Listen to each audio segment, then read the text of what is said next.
أشهد أن لا إله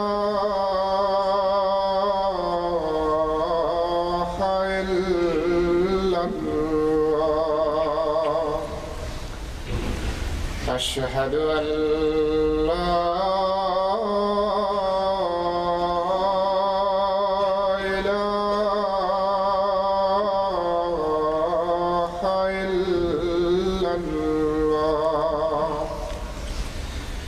أشهد أن محمدًا رسول الله.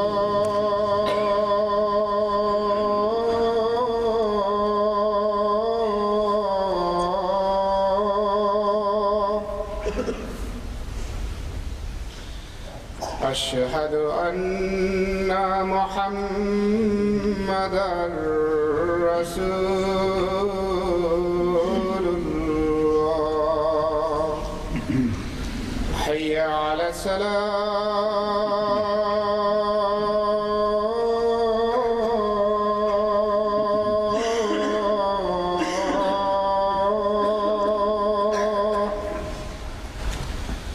حي على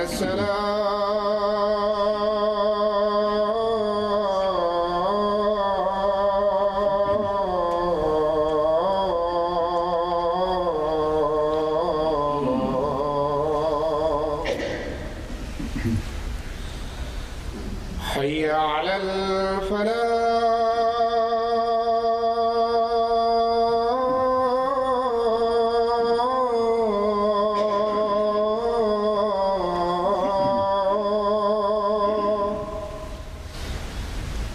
حي على الفلاح.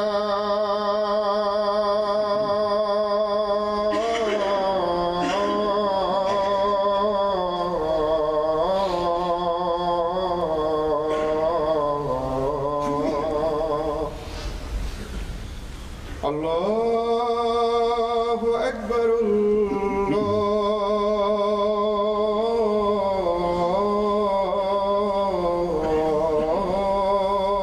الله أكبر. لا إله إلا الله.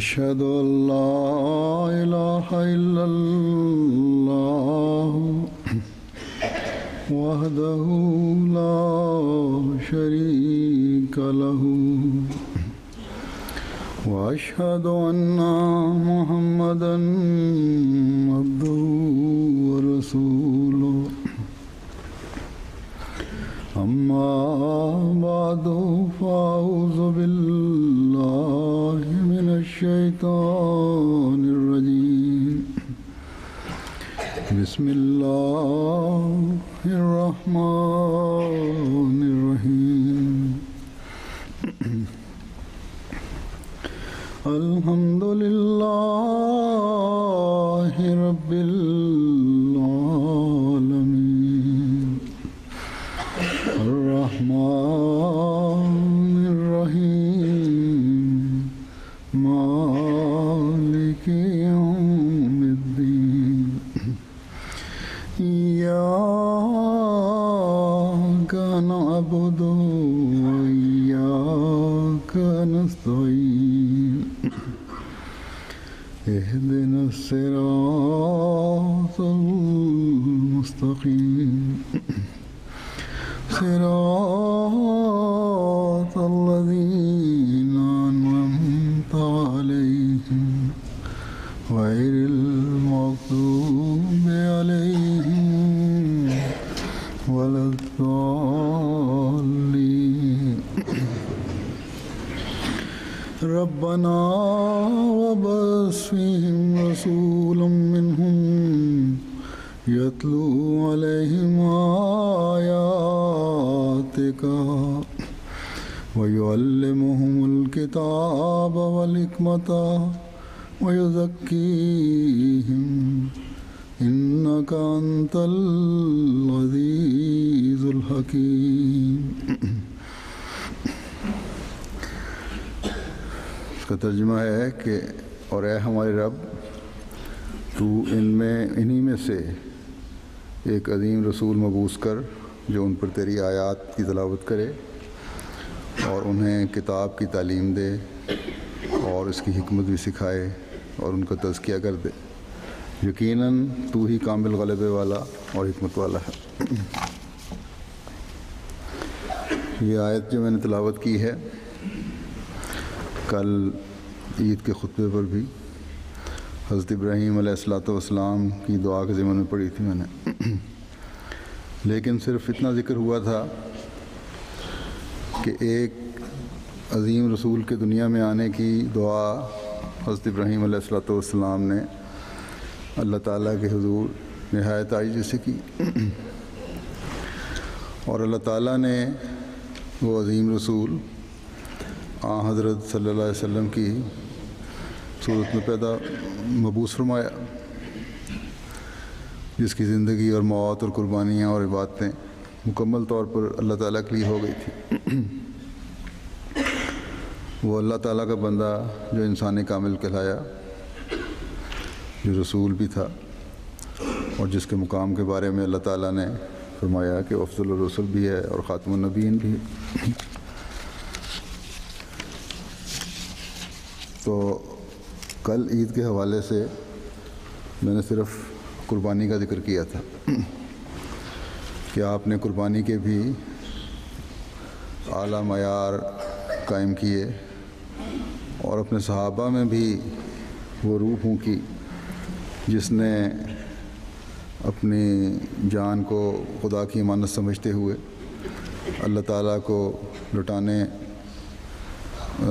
تعالیٰ کی طرف لوٹانے کی کوشش کی، اور کسی بھی قسم کی قربانی سے کبھی دریغ نہیں کیا. لیکن اس آیت میں حضرت ابراہیم علیہ السلام نے جو دعا کی تھی وہ 4 باتوں کی تھی کہ میری نسل میں سے آنے والا نبی ان باتوں میں وہ معیار قائم کرے جو نہ پہلوں نے کبھی قائم کیے ہوں اور نہ بعد میں آنے والے اس تک پہنچ سکیں. یعنی پہلوں میں تو اس لیے نہیں یہ اعلیٰ معیار قائم ہو سکتے کہ انسانی ذہن اور روحانیت کے معیار ابھی اس معراج تک نہیں پہنچ سکے تھے جن تک اللہ تعالیٰ نے انسانی ارتقاء کے ساتھ اسے پہنچانا تھا. حضرت ابراہیم علیہ السلام کو اللہ تعالیٰ کی دی ہوئی فراست اور یقیناً الہام سے بھی نظر آ رہا تھا کہ انسان کی ذہنی، علمی اور روحانی ترقی بہت دور تک جانی ہے، اور ایک زمانہ آئے گا جب یہ منازل حاصل ہوں گی. تو آپ نے یہ دعا کی کہ اے میرے خدا، جب تیری تقدیر کے تحت وہ زمانہ آئے جب روحانی، علمی اور ذہنی جلا اور ترقی کا زمانہ ہو، تو اے میرے خدا اس وقت روحانی ترقیات کے حصول کے لیے جو نبی تو مبعوث فرمائے، انسان کو نئے علوم سے متعارف کرانے اور اپنی ہستی کے ثبوت کے لیے دلائل سے پر تعلیم جو ہے تو جس نبی پر اتارے، کائنات کے اسرار و رموز جس نبی کے ذریعے سے ظاہر فرمائے، وہ رسول، وہ آخری شرعی کتاب کو لانے والا رسول، اے خدا میری دعا ہے کہ وہ میری نسل میں سے ہو اور بنی اسماعیل کی نسل میں سے ہو. اور اس کے لیے آپ نے 4 چیزیں اللہ تعالیٰ سے اس عظیم رسول کے لیے مانگی.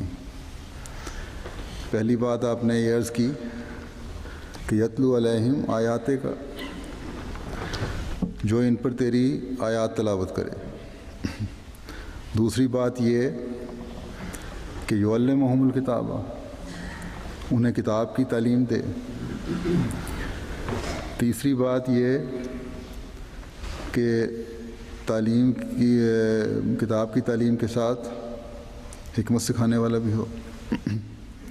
اور پھر چوتھی بات یہ کہ جن لوگوں میں مبعوث ہو اور جو قیامت تک پیدا ہونے والے ہیں ان سب کا تزکیہ بھی ہمیشہ کرتے رہنے والا ہو، تزکیہ کرنے والا ہو، اور ایسی تعلیم ہو جو ہمیشہ جس کے ذریعے سے تزکیہ ہوتا چلا جائے. اور آخر میں یہ دعا کی کہ اے خدا تو العزیز ہے، کامل غلبے والا ہے، اور الحکیم ہے، بڑی حکمت والا ہے. تیری جیسی عزیز ہستی ہی اس کامل انسان، ایسا کامل انسان پیدا کر سکتی ہے، اور تجھ جیسی حکیم ہستی ہی اس نبی کو وہ حکمت عطا کر سکتی ہے جس سے وہ یہ تمام امور سر انجام دے سکے.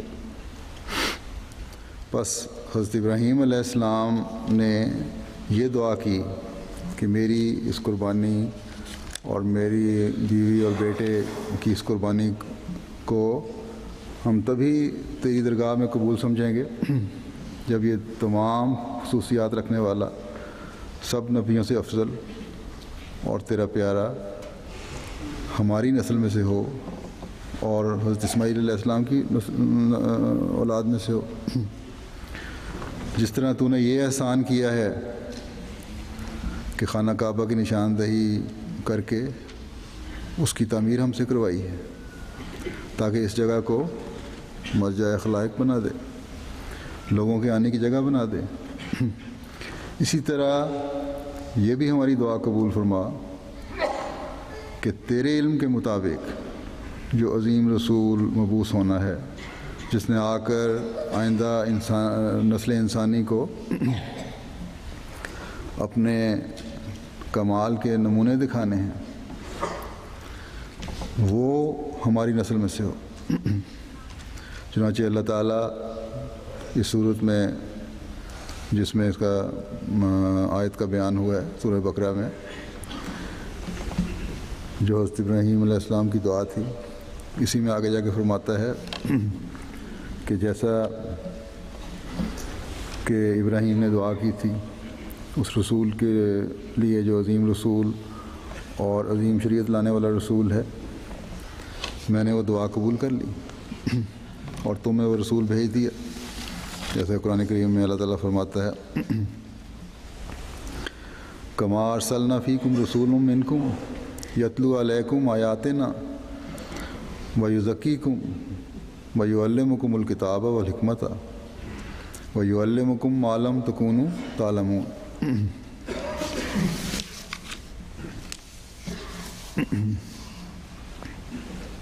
اور پھر قرآن کریم میں سورہ جمعہ میں اس بات کا ذکر کیا ہے.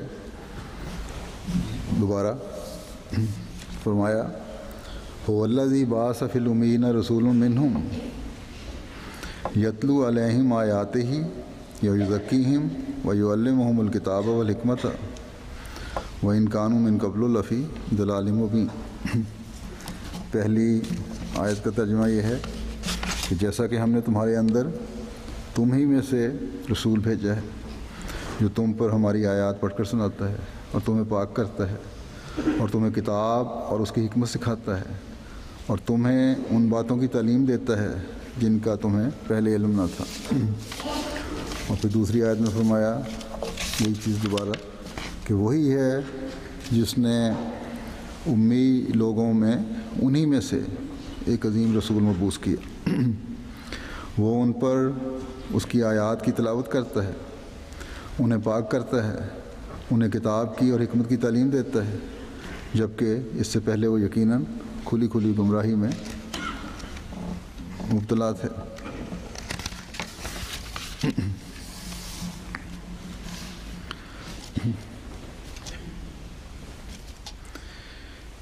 لیکن ان دونوں آیات میں اور پہلی آیت میں جو حضرت ابراہیم علیہ السلام کی دعا تھی، ایک بظاہر معمولی ترتیب کا فرق ہے جو نظر آتا ہے، لیکن یہ فرق کیونکہ اللہ تعالیٰ کی ذات حکیم ہے، اس نے خاص حکمت سے رکھا ہے۔ گویا قرآن کریم کا ہر لفظ، اور نہ صرف لفظ بلکہ اس کی ترتیب بھی اپنے اندر حکمت لیے ہوئے ہے۔ قرآن کریم پر اعتراض کرنے والے اعتراض کرتے ہیں کہ ترتیب نہیں ہے، جبکہ اصل بات یہ ہے کہ ان لوگوں کو قرآن کریم کی آیات پر غور کرنے کی صلاحیت ہی نہیں ہے، اور جب تک دل پاک نہ ہو صلاحیت پیدا بھی نہیں ہو سکتی۔ یہ فرق ہے جو حضرت ابراہیم علیہ السلام کی دعا میں ہے، وہ یہ ہے کہ حضرت ابراہیم علیہ السلام نے مانگا تھا کہ پہلی چیز جو مانگی تھی وہ یہ تھی کہ جو تیری آیات تلاوت کرے، دوسری بات انہیں تعلیم دے، تیسری بات اپنی حکمت دے، اور چوتھی بات یہ کہ ان کا تزکیہ کرے۔ تو یہ دعا کی ترتیب ہے جو حضرت ابراہیم علیہ السلام نے مانگی۔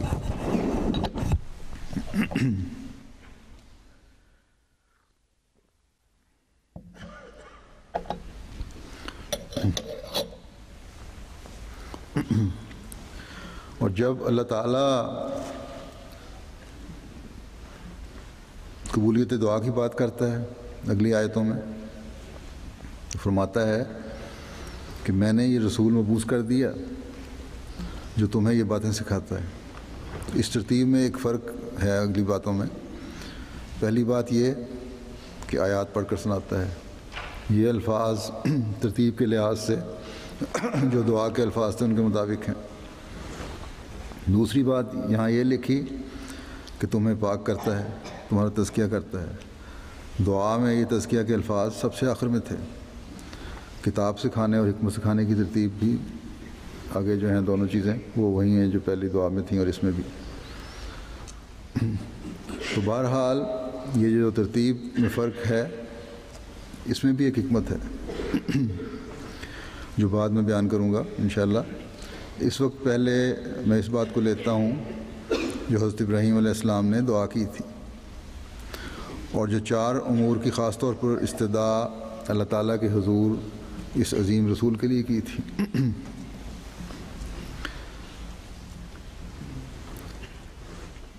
ان کا مطلب کیا ہے ان 4 باتوں کا؟ آیات کیا چیز ہیں، کتاب کیا ہے، حکمت کیا ہے، اور تزکیہ کیا ہے؟ سب سے پہلے حضرت ابراہیم علیہ السلام نے یہ دعا مانگی تھی کہ یتلو علیہم آیاتک، یعنی وہ تیری آیات انہیں پڑھ کر سنائے۔ تو آیات کے مختلف معنی اہل لغت اور تفسیر نے کیے ہیں۔ اس کے معنی نشان کے بھی ہیں، اس کے معنی معجزات کے بھی ہیں، آیت کے معنی ایسی عبرت کی بات کے بھی ہیں جو دوسروں کے لیے نصیحت کا باعث بنے۔ پھر آیت کے معنی ہر چیز جس سے دوسری چھپی ہوئی چیز کا پتہ لگے وہ بھی ہیں، یہ بھی آیت کہلاتی ہے۔ آیت کے معنی ٹکڑوں کے بھی ہیں جیسے قرآن کریم کی آیات ہیں۔ غرض اس کے بہت سے معنی ہیں، تو اس کا مطلب یہ ہوگا کہ یہاں کے وہ تعلیم جو اس پر اترے، اس پاک نبی پر، اس کو لوگوں کو سنائے، اور اس میں جن نشانات اور معجزات کا ذکر ہو وہ بتا کر لوگوں کے ایمانوں کو تازہ کرے، اور ایسے دلائل لوگوں کے سامنے پیش کرے جن سے ان کا تعلق اللہ تعالیٰ سے پیدا ہو، اللہ تعالیٰ سے ایک مضبوط تعلق پیدا ہو جائے لوگوں کا ان دلائل کو سن کر۔ حضرت مسلم موعود رضی اللہ عنہ نے اس کی تفسیر بڑی تفصیل سے بیان فرمائی ہے، اس پر روشنی ڈالی ہے اور بڑے لطیف نکات پیش فرمائے ہیں جن سے میں استفادہ کر کے خلاصتاً پیش کر رہا ہوں۔ تو جیسا کہ میں نے بتایا تھا، ہم نے آیت کے معنی میں دیکھا ہے کہ اس کے معنی ٹکڑے کے بھی ہیں۔ تو یتلو علیہم آیات کا میں اس طرف بھی اشارہ ہے کہ جو تعلیم حضرت صلی اللہ علیہ وسلم پر اترے گی وہ ایک وقت میں نہیں اترے گی بلکہ ٹکڑوں میں اترے گی۔ تو اس میں دعا جو کی گئی ہے اور پھر اس بارے میں جو دعا کی گئی تھی کہ یتلو علیہم آیات کا، اور پھر اس کی قبولیت کے تعلق میں جو خدا تعالیٰ نے بتا دیا کہ اس تعلیم کا اترنا پہلے دن سے ہی ٹکڑوں کی صورت میں تھا۔ یہی اللہ تعالیٰ کا حکمت تھی اس میں اور یہ فیصلہ تھا۔ اس لیے یہی دعا اللہ تعالیٰ نے حضرت ابراہیم علیہ السلام سے کروائی اور اس کو قبول فرمایا تاکہ اس کو بھی ایک نشان بنا دے۔ قرآن کریم کے اس طرح ٹکڑوں میں اترنے کو حضرت مسیح موعود علیہ السلام نے اللہ تعالیٰ کی طرف سے خاص نشان کے طور پر پیش فرمایا ہے، جبکہ دشمن اس پر اعتراض کرتا ہے کہ ٹکڑوں میں کیوں اتری ہے۔ قرآن کریم دشمن کے اس اعتراض کو یوں پیش فرماتا ہے کہ لولا نزل علیہ القرآن جملۃ واحدہ، یعنی اس پر سارے کا سارا قرآن ایک ہی دفعہ کیوں نہیں اترا۔ دشمن کو تو یہ اعتراض نظر آ رہا ہے، لیکن مومن کو دعا کی قبولیت کا نشان نظر آ رہا ہے۔ حضرت مسیح موعود علیہ السلام فرماتے ہیں کہ 23 سال کے عرصے پر پھیل کر جو قرآن کریم کا اترنا قرآن کریم کی سچائی کی بھی دلیل ہے اور حضرت صلی اللہ علیہ وسلم کی سچائی کی بھی دلیل ہے کہ ایسے ایسے سخت حالات آئے، سخت جنگیں ہوئیں، یہاں تک کہ خود حضرت صلی اللہ علیہ وسلم کی ذات مبارک کو بھی نقصان پہنچا یا پہنچانے کی کوشش کی گئی۔ ایک یہودیہ نے زہر دینے کی کوشش کی جو اللہ تعالیٰ نے آپ کو فوراً بتا دیا اور وہ منہ سے لقمہ آپ نے نکال دیا اور زہر کا اثر نہیں ہوا، لیکن بہرحال اس کی تکلیف کافی آپ کو آخر تک رہی۔ پھر جنگ احد میں آپ کو بڑے گہرے زخم آئے، جنگوں میں آپ کو بڑی تکالیف پہنچی، لیکن اللہ تعالیٰ نے جب تک قرآن کریم کو مکمل طور پر نازل نہیں کر دیا، دین کامل ہونے اور نعمت تمام ہونے کا اعلان نہیں فرما دیا، آپ کی ذات پر کوئی حملہ جان لیوا ثابت نہ ہو سکا۔ آپ کی وفات طبی طور پر ہوئی۔ بس یہ آیات کا ٹکڑوں میں اترنا بھی جہاں حضرت ابراہیم علیہ السلام کی دعا کی قبولیت ہے، وہاں اللہ تعالیٰ کی طرف سے اس عظیم رسول پر ایک عظیم تعلیم کے اترنے کا بھی نشان ہے، اور یہی اس تعلیم کی خوبصورتی بھی ہے۔ اس کے ٹکڑوں میں اترنے کی ایک وجہ یہ بھی تھی کہ اس وقت کا انسان ابھی اس قابل نہیں تھا کہ ایک دم میں اس تعلیم کو سمجھ سکتا، بلکہ بہت سی باتیں بعض صحابہ کو بھی سمجھ نہیں آتی تھیں، لیکن دوسرے نشانات اور معجزات دیکھ چکے تھے، اس لیے ایمان کامل تھا۔ یا ان کی سمجھ اتنی تھی جتنا ان کا علم اس زمانے میں تھا، بعض نہیں بھی تھے پڑھے لکھے زیادہ، تو آج لیکن ایمان کامل تھا ان کا، ان نشانات کو دیکھ چکے تھے۔ یاد آیا حضرت مسلم موعود رضی اللہ عنہ بیان کرتے ہیں ایمان کامل ہونے کی ضمن میں کہ حضرت منشی ظفر احمد صاحب کا غالباً واقعہ ہے ان کو کسی نے کہا کہ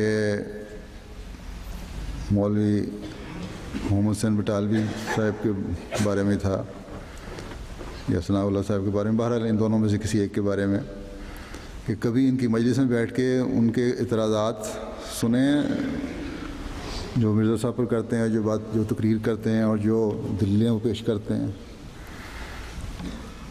تو انہوں نے کہا میں نے سنے تو نہیں، لیکن وہ بھی میں سن لیتا ہوں. اس کے بعد انہوں نے کہا میرا ایمان تو اور بھی مضبوط ہو گیا، ان اعتراضات نے مجھے کیا کرنا ہے، میں نے تو وہ چہرہ دیکھا ہوا ہے جس نے میرے ایمان کو کامل کیا ہوا ہے. تو ان لوگوں کے علم تھا یا نہیں، چہرہ دیکھ کے بھی ایمان کامل تھا. تو بہرحال بہت ساری باتیں نہ سمجھ آنے کے باوجود یہ ایمان کامل تھا ان کا، اور علم بھی نہیں تھا اس زمانے میں. اللہ تعالیٰ نے تو مستقبل کی پیشگوئیاں بھی فرمائی ہوئی ہیں قرآن کریم میں. آج انسانی ذہن کی ترقی جو ہے اور سائنسی ترقی نے انسان کو نئی سوچیں، ان آیات کو سمجھنے کی بھی عطا فرمائی ہیں. مثلاً ڈاکٹر عبدالسلام صاحب مرحوم فرمایا کرتے تھے کہ اپنے ہر تجربے کی بنیاد میں قرآن کریم کی آیات پر رکھتا ہوں. تو بہرحال یہ نشانات تھے جو حضرت صلی اللہ علیہ وسلم کے ذریعے ہم پر ظاہر ہوئے، اور اس زمانے میں بھی جب حضرت صلی اللہ علیہ وسلم پر، اس زمانے میں جب صلی اللہ علیہ وسلم پر آیات نازل ہوتی تھیں تو آپ کے ماننے والوں کو ان ٹکڑوں کو سمجھنے اور ان پر عمل کرنے میں آسانی ہوتی تھی. ایک یہ بھی مقصد تھا ٹکڑوں میں نازل ہونے کا. آیت کے معنی مخفی چیزوں کی علامت بتا کر ظاہر کرنا بھی ہے. بس اللہ تعالیٰ کو جو دنیا دار کو نظر نہیں آتا، ایسے نشانات، معجزات اور علامات بتا کر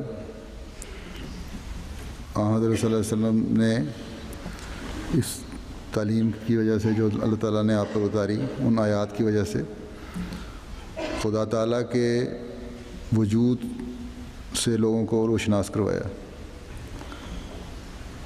اللہ تعالیٰ کی ہستی لوگوں پر ظاہر فرمائی جس کو لوگ بھول چکے تھے. ہر مذہب اور قوم ظاہری یا مخفی شرک میں مبتلا تھی، اور ظاہر الفساد و فی البر والبحر، یعنی خشکی اور تری میں لوگوں کے کاموں کی وجہ سے فساد پڑا ہوا تھا. اور وہ کام کیا تھے؟ یہی کہ خدا کو دنیا بھول بیٹھی تھی. بظاہر مذہب کا لبادہ اوڑھنے والے بھی خدا کو بھلا بیٹھے تھے، اور ظاہری شرک نے بھی انتہا کی ہوئی تھی. آج کل بھی یہی حالات ہیں، تو ان کا ذکر میں بعد میں کروں گا، ان حالات کا بھی کسی وقت آئندہ خطبوں میں. تو آپ پر جو آیات اتری ان کے ذریعے سے ان لوگوں کو جو آپ کی پیروی کرنے والے تھے، خدا تعالیٰ کی ذات کا ادراک پیدا ہوا. ان کو اس ہستی پر یقین کامل ہوا کہ زمین و آسمان کو پیدا کرنے والا کوئی خدا ہے. ہر چیز کی پیدائش کے پیچھے کسی ہستی کا ہاتھ ہے جو خدا کی ذات ہے. تو آپ نے یہ ادراک پیدا فرمایا کہ اس کو پہچانو، اور اس کو پہچاننے کی یہ علامات ہیں. حضرت ابراہیم علیہ السلام کو یقیناً اللہ تعالیٰ نے یہ نظارہ دکھا دیا ہوگا. کبھی انہوں نے یہ دعا کی تھی کہ جب وہ آئے، وہ وقت جب آئے تو جس طرح میں نے شرک کے خلاف اعلان جنگ کیا ہے اور تیری توحید کو قائم کرنے کی کوشش کی ہے، اے خدا وہ زمانہ جب آئے جو میرے وقت سے بھی زیادہ خطرناک اور توحید کو بھلانے والا زمانہ ہے، اور اس وقت دنیا پر تو اپنی ہستی اور اپنے وجود سے دنیا کو آگاہ کرنے کے لیے رسول بھیجے، تو اے خدا وہ رسول میری نسل میں سے ہو، وہ دنیا کو وہ علامتیں بتائے جن کے ذریعے تیری پہچان دنیا کو ہو، ایسے دلائل بتائے جن کو مان کر دنیا تیری تلاش کرے اور تو ان کو نظر آ جائے۔ اللہ تعالیٰ فرماتا ہے کہ مجھے وہی دیکھ سکتے ہیں جو مجھے تلاش کرتے ہیں، جیسا کہ فرمایا والذین جاہدوا فینا لنہدینہم سبلنا، اور وہ لوگ جو ہم سے ملنے کی کوشش کرتے ہیں ہم ان کو ضرور اپنے راستوں کی طرف آنے کی توفیق بخشیں گے۔ بس ملنے کے راستے دکھانے والے اور اللہ تعالیٰ کی ذات کی علامتیں بتانے والے یہی عظیم رسول ہیں جن کا نام محمد مصطفیٰ احمد مجتبیٰ صلی اللہ علیہ وسلم ہے۔ حضرت مسیح موعود علیہ الصلوۃ والسلام فرماتے ہیں اللہ تعالیٰ نے قرآن شریف میں صاف فرما دیا ہے کہ والذین جاہدوا فینا لنہدینہم سبلنا۔ اس سے معلوم ہوتا ہے کہ اللہ تعالیٰ کی معرفت کے دروازوں کے کھلنے کے لیے مجاہدے کی ضرورت ہے، اور وہ مجاہدہ اسی طریق پر ہو جس طرح پر کہ اللہ تعالیٰ نے بتایا ہے۔ اس کے لیے آن حضرت صلی اللہ علیہ وسلم کا نمونہ اور اسوہ ہے، اس کے لیے آن حضرت صلی اللہ علیہ وسلم کا نمونہ اور اسوہ ہے۔ بہت سے لوگ آن حضرت صلی اللہ علیہ وسلم کے اسوے کو چھوڑ دیتے ہیں اور سبز پوش گردے فقیروں کی خدمت میں جاتے ہیں کہ پھونک مار کر کچھ بنا دیں۔ یہ بیہودہ بات ہے۔ ایسے لوگ جو شرعی امور کی پابندی نہیں کرتے اور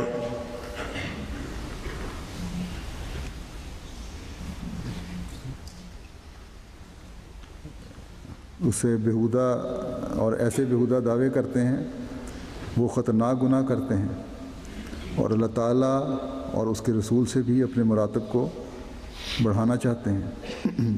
پس نشان دکھانا اللہ تعالیٰ نے حضرت صلی اللہ علیہ وسلم کے سپرد فرمایا۔ آپ نے ہمیں ان آیات کے مطابق جو اللہ تعالیٰ نے آپ پر اتاری یہ بتا دیا کہ اللہ تعالیٰ کو دیکھنے کے لیے اس کی راہ میں کوشش اور جہاد ضروری ہے۔ بس یہ نشانی بتا دی، اب کوشش کرنا تمہارا کام ہے۔ علامات بتا دیں، دلائل دے دیے کہ خدا ہے اور ہونا چاہیے، دنیا کو پیدا کرنے والا ہے، زمین و آسمان کو پیدا کرنے والا ہے، لیکن اس تک پہنچنے کے لیے تمہاری کوشش ضروری ہے۔ بس اللہ تعالیٰ پیروں فقیروں کے ذریعے سے نہیں ملتا،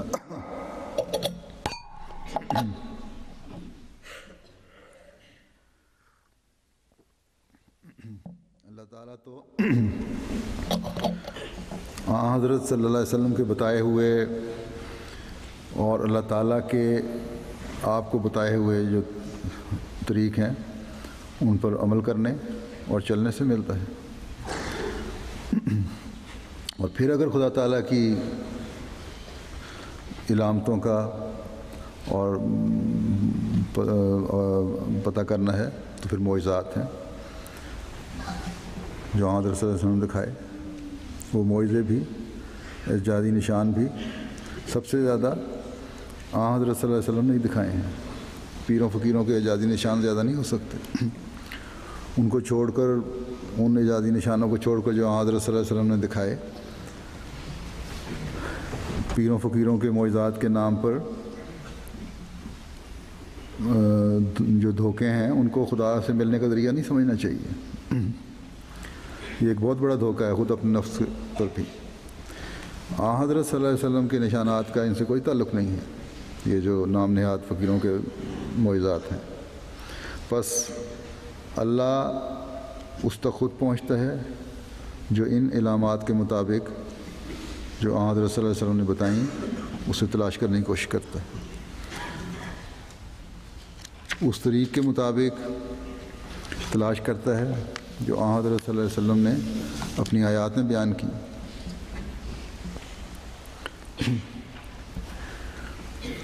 بس اس کے مطابق ہمیں چاہیے کہ ہم اللہ تعالیٰ کو تلاش کریں۔ پھر مفردات جو لغت کی ایک کتاب ہے، اس میں وما نرسل بالآیات الا تخویفا، یعنی ہم تو صرف خوف دلانے کے لیے آیات بھیجتے ہیں، سے مراد انہوں نے آیت کے ایک معنی عذاب بھی کیے ہیں جو مختلف شکلوں میں آتا ہے اور پہلے بھی انبیاء پر آتا رہا۔ ہم سب کو اللہ تعالیٰ نے آیات کے رنگ میں ذکر کیا ہے۔ حضرت خلیفۃ المسیح ثانی رضی اللہ تعالیٰ عنہ نے بھی اس حوالے سے آیت کے یہ معنی لیے ہیں، اور یہ نقطہ بیان کیا ہے کہ یتلو علیہم آیات کا سے یہ استنباط بھی ہو سکتا ہے کہ وہ اپنی قوم کے خلاف عذاب کی خبریں دے گا۔ اور آپ صلی اللہ علیہ وسلم کا زمانہ کیونکہ قیامت تک پر منتج ہے، اس لیے قرآن کریم میں جو پرانے انبیاء کے واقعات بیان کیے گئے ہیں، یہ تنبیہ ہے تمام دنیا کو بھی اور آپ کے ماننے والوں کو بھی کہ ان واقعات سے عبرت حاصل کرو۔ بس آج بھی آیات کی جو آپ نے بیان کی، جو آپ پڑھا کرتے تھے، جو اللہ تعالیٰ نے آپ پر اتاری، اسی طرح یہ وضاحت پوری ہو رہی ہے۔ عذاب انہی پر آتے ہیں یا آنے ہیں جو خدا کی خدائی پر ہاتھ ڈالنے والے ہیں یا ہاتھ ڈالنے کی کوشش کرتے ہیں، ظلم و ستم میں حد سے زیادہ بڑھ جاتے ہیں۔ صرف نبی کو نام ماننا عذاب کا باعث نہیں بنتا۔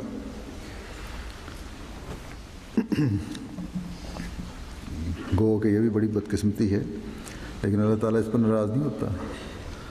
لیکن جب انتہا سے زیادہ فتنہ و فساد، ظلم بڑھ جاتا ہے، تب اللہ تعالیٰ کی پکڑ آتی ہے۔ بدقسمتی سے مسلمان جو سب سے پہلے مخاطب ہیں قرآن کریم کے، وہ بھی اس کو بھول رہے ہیں اور اپنی حدوں سے تجاوز کر جاتے ہیں اور ان آیات سے سبق نہیں لیتے جو قرآن کریم میں بیان ہوئی ہیں۔ اللہ تعالیٰ انہیں بھی عقل دے اور تمام دنیا کو بھی، اور ہمیں بھی ان آیات کی صحیح فہم و ادراک عطا فرمائے جو اللہ تعالیٰ کے رسول نے ہمیں بتائی ہیں، تاکہ ہم صحیح طور پر اس کی ذات کا فہم و ادراک حاصل کرنے والے ہوں اور اس کے آگے جھکنے والے ہوں۔ باقی جو خصوصیات ہیں وہ انشاءاللہ آئندہ